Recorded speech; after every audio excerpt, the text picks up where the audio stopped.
উচ্চশিক্ষা নিয়ে দেশের অর্থনৈতিক উন্নয়নে ভূমিকা রাখতে চান প্রতিবন্ধী শিক্ষার্থী শাহরিয়ার আবিদ। আমি অর্থনীতির ছাত্র, আমি অর্থনীতিতে একটি ইতিবাচক বিপ্লব ঘটিয়ে দেখে দিতে চাই আমিও পারি। শারীরিক সীমাবদ্ধতা সত্ত্বেও হাল না ছেড়ে দেশের জন্য কাজ করার স্বপ্ন দেখেন আবির। সমাজে আমি অনেক অবহেলার শিকার হয়েছি, আমি প্রতিটা অবহেলার, প্রতিটা ঘৃণার, প্রতিটি কথা জবাব দিতে চাই। চাঁদপুর সদর উপজেলার ৯ নম্বর বালিয়া ইউনিয়নের রেহানুদ্দিন খান বাড়ির আব্দুল খানের বড় ছেলে শাহরিয়ার আবিদ। জন্মের পরপরই জটিল রোগে আক্রান্ত হয় সে।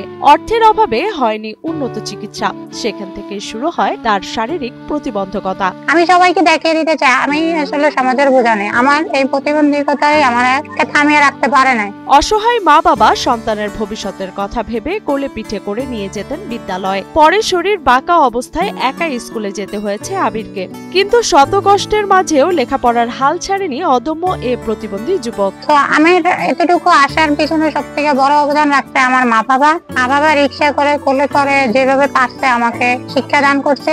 এরপরে থেকে আমি নিজেতে চেষ্টা করি নিজে চলাফেরা করতে। আমি চাই না আমার জন্য কারো সমস্যা হোক বা আমার দ্বারা কারো সমস্যায় পড়ুক। আমি যতটুকু সম্ভব আমার সাধ্য অনুযায়ী আমি চিকিৎসা চালাইছি। চিকিৎসা চালানোর পরে আর হাঁটতে পারে না, আমার ভাগ্য যা আছে তাই হয়েছে।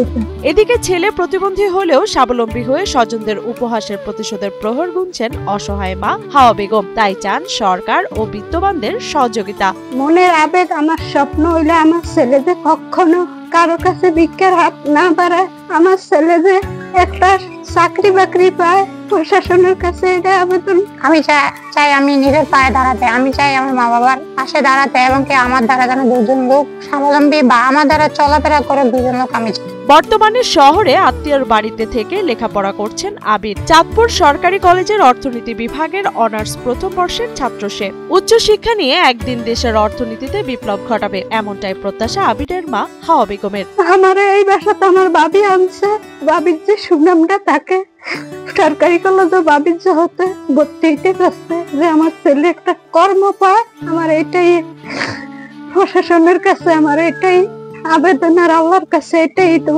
আমি যেন দেখে যাইতে পারি আমার ছেলে এই কর্ম করে খায়। প্রতিবন্ধী হলেও আবিরের আচরণ, পড়াশোনার আগ্রহ ও ইচ্ছা শক্তি সবার মন ছুঁয়ে যায় বলে জানান তার সহপাঠীরা। এ ধরনের তরুণ মেধাবীদের এগিয়ে নিতে সরকারের সহযোগিতার দাবি জানান তারা। এবং আমাদের ডিপার্টমেন্টটা হচ্ছে 3 তলায়, উঠতে অনেক সময় একটু কষ্ট হয়ে যায়, আমরা তাকে ধরে সাহায্য করে উপরে নিয়ে আসি। এবং অনেক সময় সে বেশি অসুস্থ থাকে, তখন আমরা তাকে বাসায় আমরা মেসেজের মাধ্যমে তাকে পড়াটা পৌঁছে দেই, তাকে কিভাবে পড়াশোনা ভালোভাবে হেল্প করা যায়। আর ও এমনিও খুব মেধাবী স্টুডেন্ট, আমরা সবাই মিলেমিশে থাকার চেষ্টা করি। আমরা অন্য আলাদা চোখে দেখি না, আমরা আমাদের বন্ধু হিসেবে তাকে আমরা গ্রহণ করে নিই। আর আমরা যেই সহপাঠী যারা আছে তাকে আমরা নিয়মিত অ্যাপ্রিসিয়েট করি। আর আমাদের এবং সরকারের উচিত যারা প্রতিবন্ধী আছে, শারীরিক প্রতিবন্ধী, দৃষ্টি প্রতিবন্ধী এবং সকল প্রতিবন্ধীদের যে একটা নিয়মিত সাহায্য সহযোগিতা করা দরকার, তাদের যে বর্তমান যে বাজেট আছে এটা আরো বাড়িয়ে দিলে আরো ভালো হয়। তো আমার কলেজ থেকে আলহামদুলিল্লাহ সবাই আমাকে অনেক হেল্প করে, অনেক সাহায্য করে। তারপরে সহপাঠীরা অনেক সাহায্য সহযোগিতা করে, যখন নিচে উঠি ওনারা হাত ধরে উঠায়। হিরন আরও মিনারেল ওয়াটার মাত্র 50 পয়সায় প্রতি লিটার।